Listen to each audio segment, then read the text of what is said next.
What is going on? What it do, baby? Anyway, so once again, this is Ramone Dixon for the Ramone Dixon Experience. And today I'm just going to catch up on a few things. I want to get into hanging out with my wife's early years of college friends. My 20th high school reunion is coming up, and then kind of give you a quick perspective for my segment that I call It's Never That Simple with Ramone. And that's what the show used to be called, but now I use that for a segment. Because you know why? Things are never simple for me. Let's get to the theme song. If you need help, please press 1.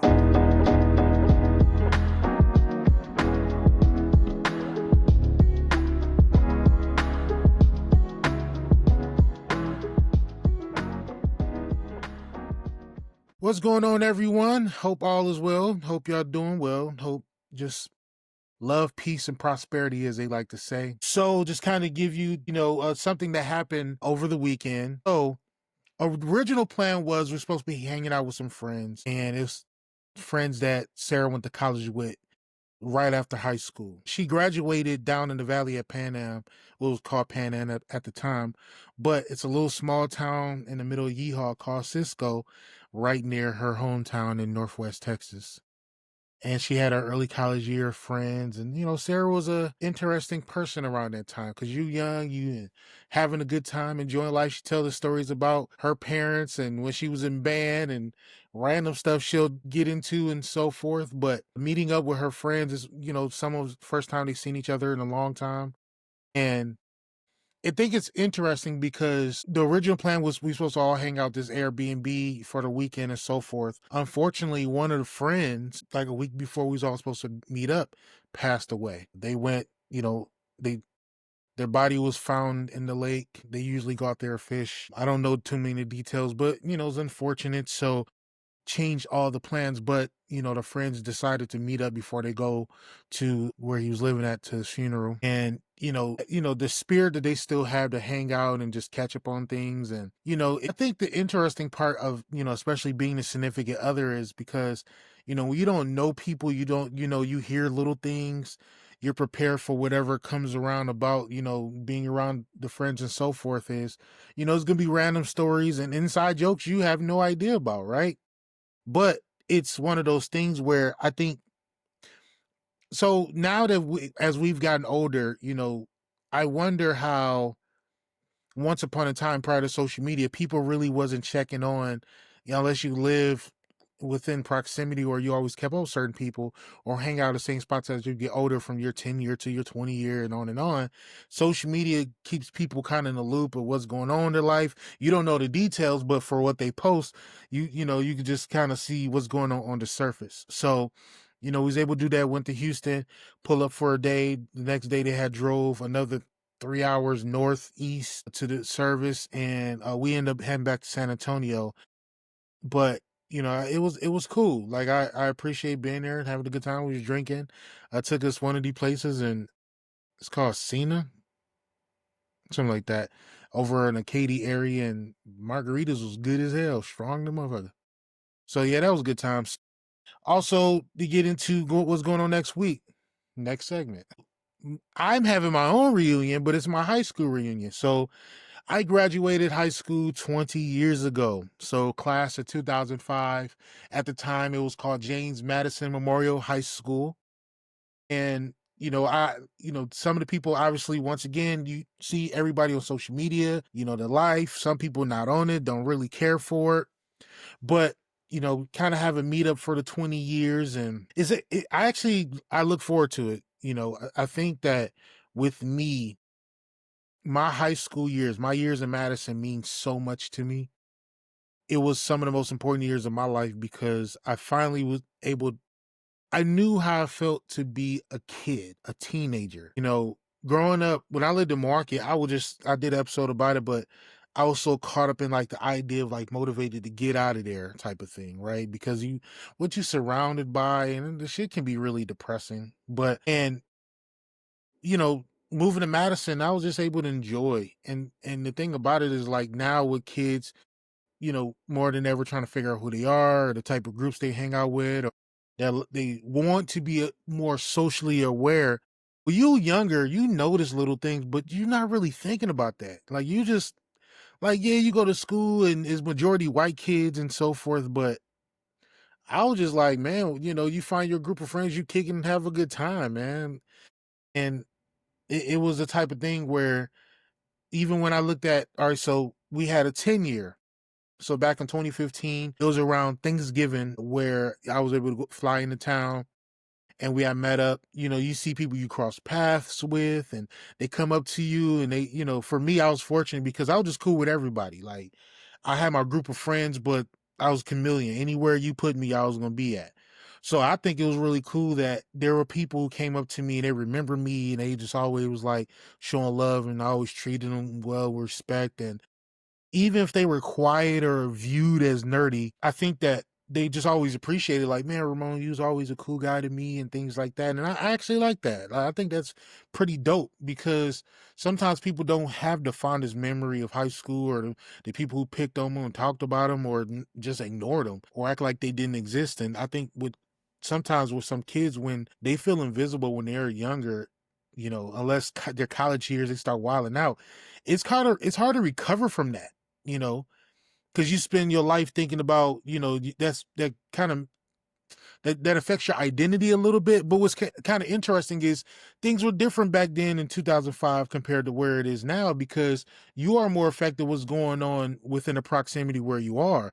Now with the access of social media, kids out here giving a damn what somebody across the world who don't know them think about them or say about them, right? And the wear and tear that has on a lot of kids and the way they function. And I can kind of tell because when I do school events, I noticed that a little bit. And so you really people have to be encouraging and speak life into these kids, let them know, like, if you're going through something, dealing with something, don't be afraid to open up. You're loved, you appreciate it, value your life, and I think that's really important. So, and I've been fortunate because I did sports. I also was in drama and theater. So I seen two totally different universe of kids in different ways. And it's funny because Mr. Harden, you know, when I was in sports, because man, football was the last on my list I liked, but I love basketball and I love throwing, right? So I was really good at shot put. There's some things like when I was younger, like I think about like, man, I wish I could just go back and change some things and some techniques, man. I'd be, but with that being said, I remember Mr. Harden, he seen me all 3 seasons trying to do sports and, he had theater for like a musical around the fall time, winter time. He'll have something doing, called forensics where you're doing like different tournaments. And, I've been fortunate to do a few of them and have a few well, not monologues, but dual acting and things like that. But I remember him telling me, he's like, man, Ramon, we got to get you in here. There's girls in theater too. And, when you young, you like, for real? I don't know if I was like that, but, it's just like, whatever you do, hey, sounds good to me. So eventually I was able to be in a few plays and take some extra classes, and also, I was in a musical, so that was dope. So I'm really looking forward to it, pulling up to Madison, actually spending time in Madison. Usually when I go up north, I'm there in Milwaukee, post up, times to be in Chicago, see my sister there, love Chicago, so we hang out. But I don't, it's interesting living in Houston, from one side of Houston to the other side is like an hour. So for me, I'm like, me driving to Milwaukee to Madison, I was like, man, I could pull up, kick for a day, and then drive right back to Milwaukee. But I think I think in this case where I just want to kind of really settle in and enjoy Madison and how I've always wanted to enjoy, it, especially summertime. It shouldn't be too crazy hot because it's up north, but hot is hot. But living in Texas, you learn, no, this is a different breed down here. So looking forward to that. All right. So, as you see, WNBA season is going on. Oklahoma City Thunder won the championship. I actually need to post about my perspective on just everything NBA around that. But uh I don't know if you've seen recently, but Angel Reese has been balling, and Caitlin Clark has been out on injury, so that's created some inconsistencies with her this summer. Going to the season injured and trying to recover, came back, ball for a game or two, and then just you could tell she hurt and had a shooting slump and dealing with a injury, her leg. I think it's a quad or something like that, that's tough, especially when you use a lot of your speed and a lot of fast twitch to kind of get around on the floor, and you have a strong jump to shoot the long shot. But you know I think what has happened when it comes to even, right now with Angel Reeves ball in Chicago seems like they're in a tough situation as a franchise to figure out how they want to build their team. But I think that people don't want to be honest, but they also want to hedge their bets. And I've noticed that over the last couple years now. Also, it comes with a lot of cherry picking. And I think for those think that they are helping Angel Reese, I actually think what they're doing is like it's not conducive to what you think you're doing for this young woman. I've made a point before is the good example is what happened to Shakira Richardson. And so, people was like the same way people keep focused on the haters, you do the same thing when you trying to search for the support. But the support can only do so much for you. And then the main thing doesn't become the main thing. And so now when it's time for you to perform and do what you need to do, you start going at people who more likely knows and understands you the most. And that's other athletes. That's other people that's been in your position. And then your game starts to kind of dwindle a little bit. So, it seems like whatever's happened, even though Chicago's their record is not the greatest right now, but hopefully, you know, she improve her game, and especially because like look, people it's tough to, like Caitlin's in a shooting slump and she's a perimeter player. When you're a post player, man, the numbers shouldn't be that bad. Terribly bad. Rebounds are not, you know. And so that's kind of the concern. And still young, so you'll be able to improve that. But I think that it's okay that people can be honest, but people think that, oh, she could be the next face of the league. She gonna be this and she deserved it. And it's like, yeah, it's okay. Some people put it like this: people, the Angel Reese fans that thought they were talking about Caitlin Clark fans being new, y'all as new as anybody else to basketball in general. Y'all didn't give a damn about women's college basketball like that. You didn't give a damn about men's college basketball like that. And damn show when it comes to the WNBA, like, yeah, there's some people who show love and support, but don't come in and act brand new. Like, look at them over there, like you knew too. What the fuck? And it's crazy. There's numbers out there to support that factor too. But it's whatever. So I just want to get into my segment. It's never that simple with Ramone.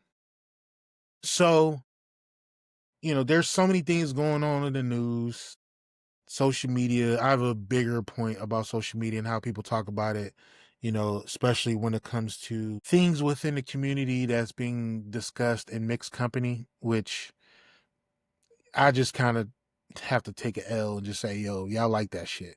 Y'all want that to happen. And then be golly me surprised when things happen. So recently, I don't know if y'all noticed, but, Diddy has been guilty of some things. He's not guilty of some things. And the things he was probably really guilty of, he was never charged. Do I really give a fuck? I don't care, dog. Like, there's so much other shit going on, but because it's a thing and, we see, he has been a titan over the last 30 plus years now. We're seeing the effects of how does people feel about it. There's a lot of content to be made about it. And so it's never that simple with Ramon perspective is fam is a fucked up dude. But I would like to throw something in here. And I wonder, how do I view him being a fucked up dude?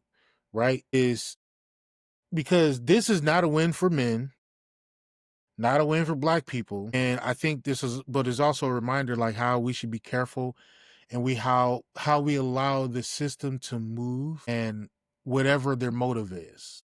And I give you an example. So when you have worker unions, there are fucked up people at the job. There are people that you see like, okay, you can tell they don't really give a damn about that job or not. Right. And you might feel like they deserve to be fired.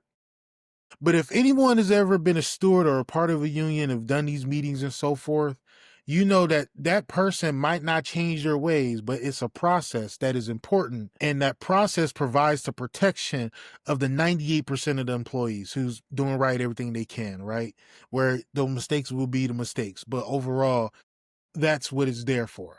Especially when you have places where it's right to work states where they can say, hey, I don't like your face, and then get you out the paint. And I think what people have to remember is the process builds consistency. So you have your verbal warning, you have your written warning, you have your final warning, then you get fired if nothing changes. So back to how that does two things. So with that process, the two things that ends up happening is that person eventually changes their behavior, or eventually they will be gone. They will lose their job if they don't improve. And that's what the process does. Now, once again, it's there to protect everyone else. So in this situation, Diddy can be he's guilty of domestic violence, especially people seeing the video with Cassie and other stuff that's been going on, right? And maybe because I'm not a victim, or I know someone directly at this moment, I know people have been through some things where you see it as, look, I don't give a damn what the punishment is, they just deserve something, right?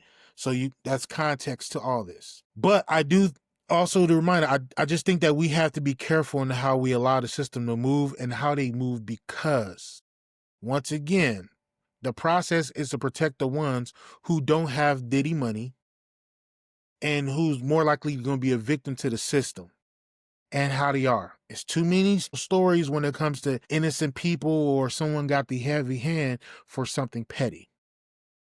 So it seems like what he was being charged of, you talk about the prostitution and the racketeering, and it seems like he, some people were surprised, but what he's being charged of, he's guilty of this or he's not guilty of this.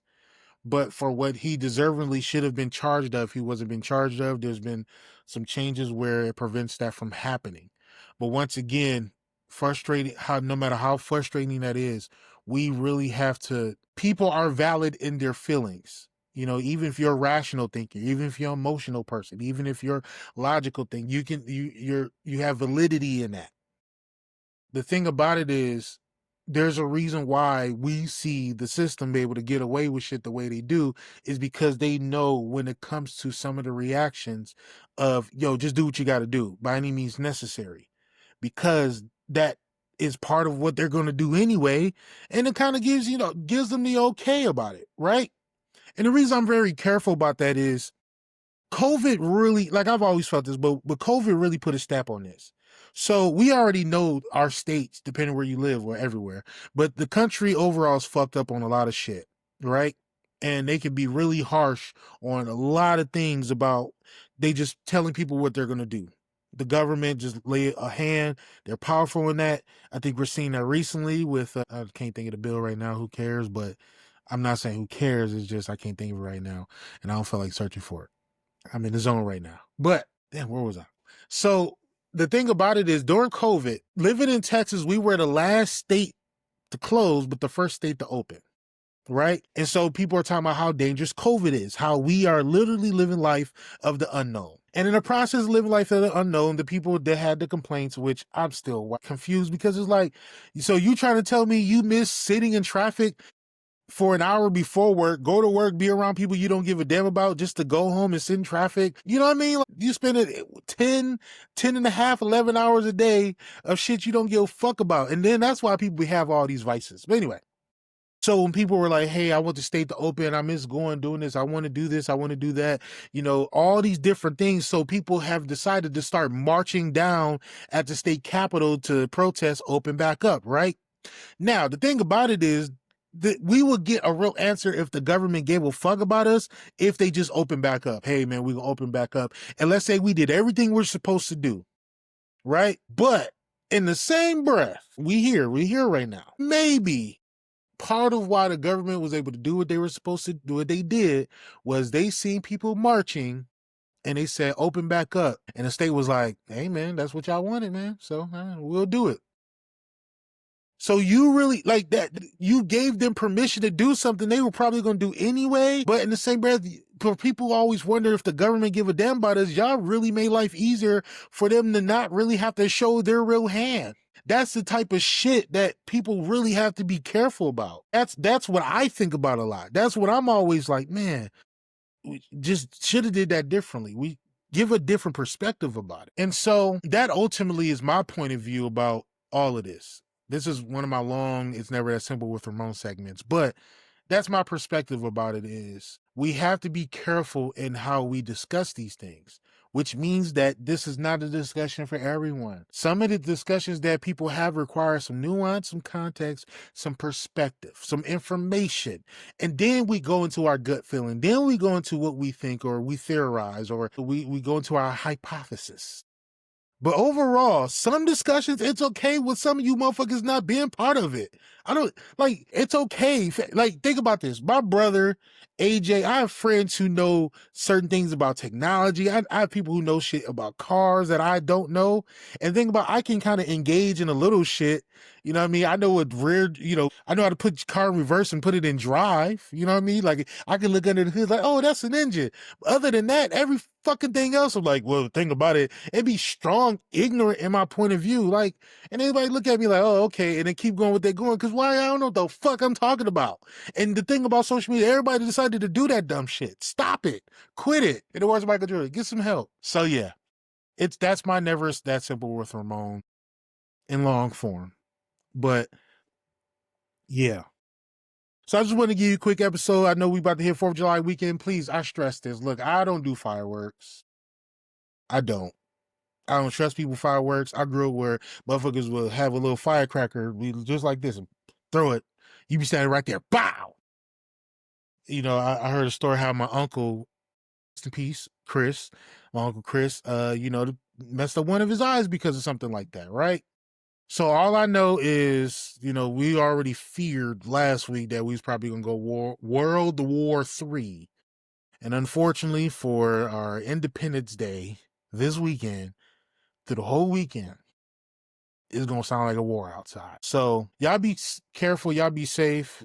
Please barbecue good food. Make sure if you don't know what you're doing, temp your food. And make sure you read the recipes to a T. Don't post plates where you're gonna be judged. But in the same breath, stop judging people over their plates. Like, there's some people who just like to eat healthy. There's a reason why I look like this and somebody else look a different way. You know why? Because I think I'm out here feeling better about myself. Like, my food look good and tasted good. While somebody might just had some cherry tomatoes and had a veggie plate and did 100 sit-ups and they feel good about their life, while I'm out here, saying, man, that tastes good. Why my stomach look like that at the same damn time? So anyway, but y'all take care. Y'all be safe. Say no to drugs. Get money. Wear a condom and all the other good stuff. Please be safe once again. I stress this. Please be safe. And as a principal used to say to us in high school, shout out to Madison Memorial. Shout out to Mr. Diamond. Make good decisions. Take care. Be safe. Holla.